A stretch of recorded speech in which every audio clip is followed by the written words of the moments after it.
दोस्तों कैसे हैं आप लोग।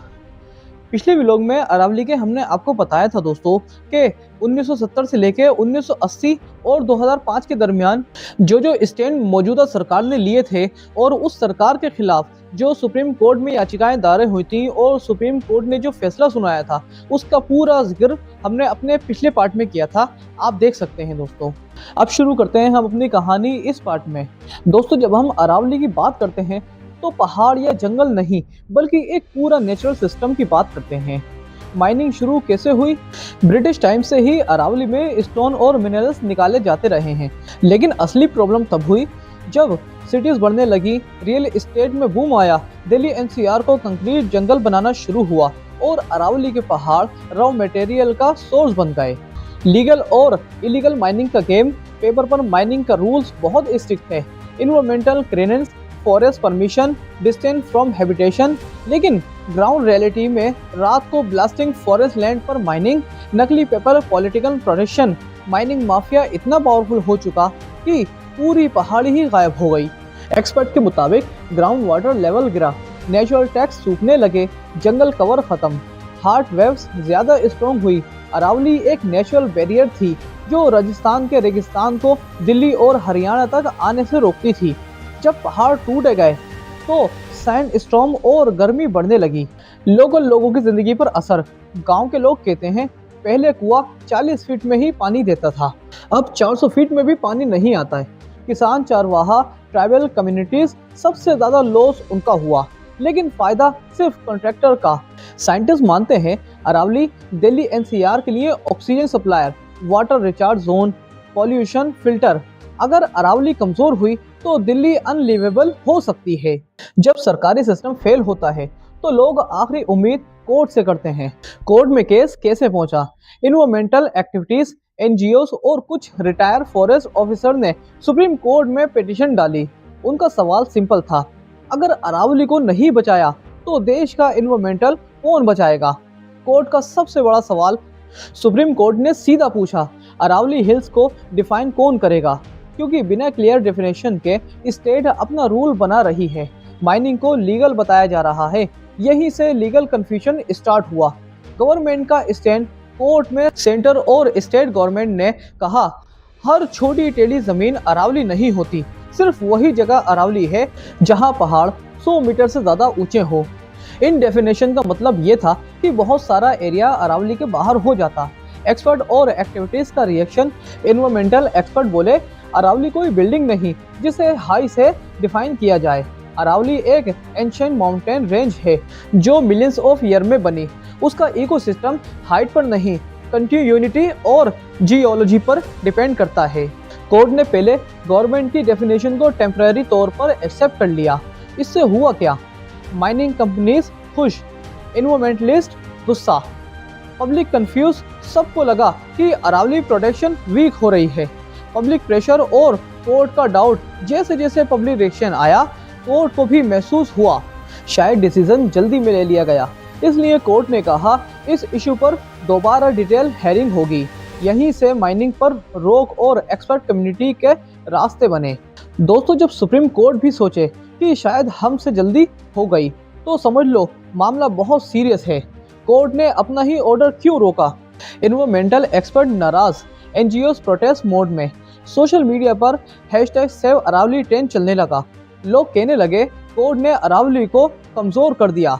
सुप्रीम कोर्ट ने ये सब देखा और समझा कि इशू सिर्फ लीगल नहीं इकोलॉजिकल है। इस पर कोर्ट ने कहा अरावली एक एंशिएंट माउंटेन रेंज है। इस पर कोई भी डिसीजन लेने से पहले साइंटिफिक और एनवायरमेंटल स्टडी जरूरी है। इसलिए कोर्ट ने अपने पहले ऑर्डर पर टेम्पररी स्टे लगा दिया। माइनिंग से जुड़े डिसीजन को फ्रीज कर दिया गया। सेंटर और स्टेट गवर्नमेंट को नोटिस भेजा। सिंपल शब्दों में जब तक नया फैसला नहीं आता माइनिंग रिस्की है। माइनिंग पर रोक का मतलब क्या है? बहुत लोग कंफ्यूज हो जाते हैं, इसलिए हम आपको क्लियर कर देते हैं। मतलब ये नहीं कि पूरी तरह इंडिया में माइनिंग बंद कर दी गई है। मतलब ये है कि अरावली रीजन में सेंसिटिव माइनिंग पर ब्रेक लगा दिया गया है। कोर्ट का फोकस था पहाड़ों को और तोड़ने से रोकना, नेचुरल को थोड़ा सा ब्रीथिंग टाइम देना, गलत डेफिनेशन का मिसयूज रोकना। सुप्रीम कोर्ट ने कहा, हम सिर्फ लॉयर की बात नहीं सुनेंगे, अब साइंटिस्ट, जियोलॉजिस्ट और एनवायरमेंटल एक्सपर्ट की सुनेंगे। इसलिए एक एक्सपर्ट कम्युनिटी बनाई गई।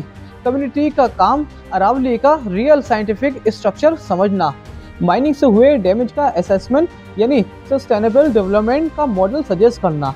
यही से क्लियर हो गया कि कोर्ट अब इमोशनली नहीं साइंटिफिकली डिसीजन लेगा।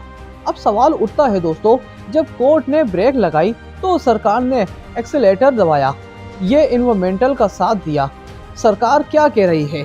सेंट्रल गवर्नमेंट का कहना है अरावली को डिस्ट्रॉय करने का कोई प्लान नहीं है।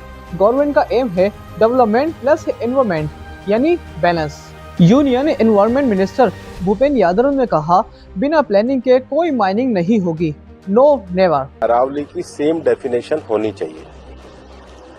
सेम डेफिनेशन में 100 मीटर को, जो कि 1968 का जो जियोलॉजी का स्टडी है रिचर्ड मॉर्फी, उसके कारण माइनिंग लीज जब तक सस्टेनेबल पॉलिसी रेडी ना हो, अरावली का 90% एरिया ऑलरेडी प्रोटेक्ट है। सरकार का कहना है कि मीडिया और एक्टिविटीज कंफ्यूजन फैला रहे हैं। क्रिटिसाइज को प्रॉब्लम क्या है? एनवायरमेंटल एक्टिविटीज बोलते हैं, रूल्स पेपर पर अच्छे लगते हैं लेकिन ग्राउंड पर इम्प्लीमेंटेशन वीक है। उनका कहना है डेफिनेशन का मिसयूज हो सकता है, माइनिंग कंपनीज लूपलेस ढूंढ लेती हैं, लोकल एडमिनिस्ट्रेशन प्रेशर में आ जाते हैं। इसलिए वो कहते हैं प्रोटेक्शन सिर्फ फाइल्स में नहीं, जमीन पर दिखे। हरियाणा, राजस्थान और गुजरात जैसे स्टेट डेवलपमेंट के प्रेशर में हैं। Roads, housing, industries, state government कहती है डेवलपमेंट रोका नहीं जा सकता, लेकिन यहीं पर कन्फ्लिक्ट होता है, development versus environment, trust district का इशू। पब्लिक के दिमाग में एक सवाल है, अगर सरकार सच में अरावली बचाना चाहती है तो इलीगल माइनिंग आज तक कैसे चलती रही? ये ट्रस्ट डिफिसिट है, इस पूरे कॉन्फ्लिक्ट की रूट है। Court versus government silent tension. Court कह रहा है पहले साइंस फिर पॉलिसी, गवर्नमेंट कह रही है पॉलिसी ऑलरेडी स्ट्रांग है और बीच में फंसा है अरावली का फ्यूचर। दोस्तों, जब कोर्ट और सरकार के बीच बात अटक जाती है तब आवाज उठती है आवाम की। पब्लिक रिएक्शन कैसे शुरू हुआ? सुप्रीम कोर्ट के पहले डिसीजन के बाद जैसे ही लोगों को लगा कि अरावली की प्रोटेक्शन कम हो रही है, एनवायरमेंटल ग्रुप एक्टिविटीज हो गए, स्टूडेंट और यूथ सोशल मीडिया पर आ गए, लोकल विलेजर्स ने प्रोटेस्ट शुरू किया, हैशटैग चला सेव अरावली। लोगों का कहना था डेवलपमेंट के नाम पर नेचुरल की कुर्बानी बंद होनी चाहिए। एनवायरमेंटल एक्टिविटीज क्या कह रहे हैं?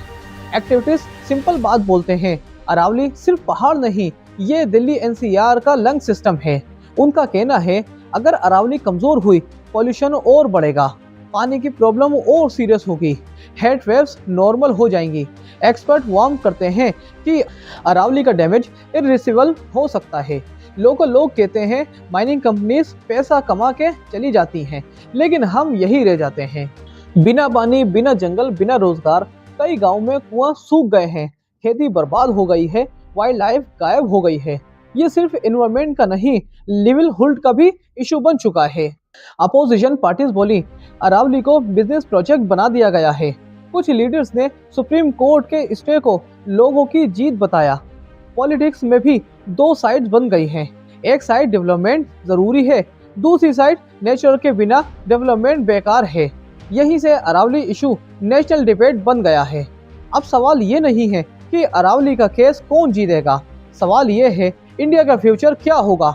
सुप्रीम कोर्ट की बनाई हुई committee, scientist, geologist, environmental planners, ये लोग डिसाइड करेंगे अरावली की रियल बाउंड्री क्या होनी चाहिए, कौन सा एरिया नो माइनिंग जोन हो, सस्टेनेबल डेवलपमेंट पॉसिबल है या नहीं।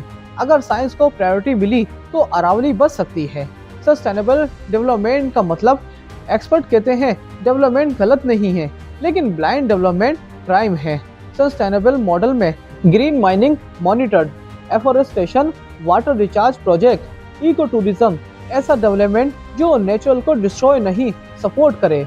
अगर अरावली नहीं बची तो वर्स्ट केस सिनेरियो में दिल्ली एनसीआर में पानी का क्राइसिस, गर्मी 2.3 डिग्री और बढ़ेगी।